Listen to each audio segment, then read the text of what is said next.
Taga. Yun, guys.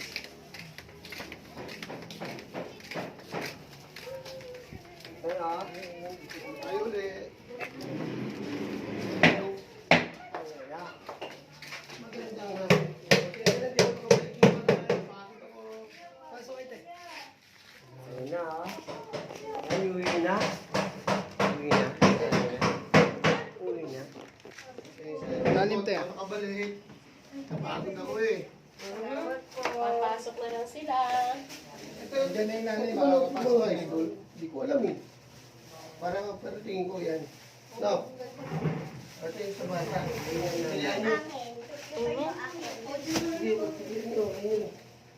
Yan yung susobra kung gusto niyo bigyan sa mga batang wala din. Kamusta ko kayo, Nay? Kamusta po? Yan, ito yung high school. Hindi, okay lang po. Ito guys, naibigay ko na yung dapat na ibigay sa kanila. Hindi na rin ako nagbihis. Sobrang pagod na rin. Yan, kung tayo mga bata guys. Hindi, walang problema eh. Eh, gusto lang din naman namin makatulong. Kahit pa paano. Ito po yung nanay nila guys. Yung may, ano po ba sa inay?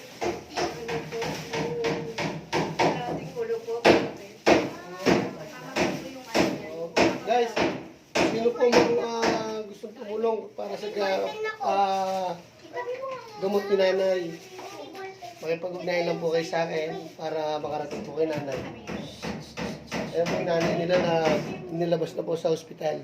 Pero totally hindi pa po magaling si nanay. Tama po ba? Yan, lumabas kasi alam niyo ang problema guys. Kaya kung meron po gustong tumulong, bigyan alam niyo lang po sa akin. At makakarating po ng buong buo. Magtiwala po kayo. Ano pangalan niyo, Nay? Ano pangalan niyo? Regino Plado po. Regino Plado po. May Facebook ka ba? Magandaan kayo. Yan po. Tapos, may ano, parang na lang po. Kung sakaling may ano, may biyaya. Kasi, ibang kasi yung sino nagbibigay, maybe, ayun po, kaya minsan ay tatagalan din ako. Ayan, kung ano po kay Mario.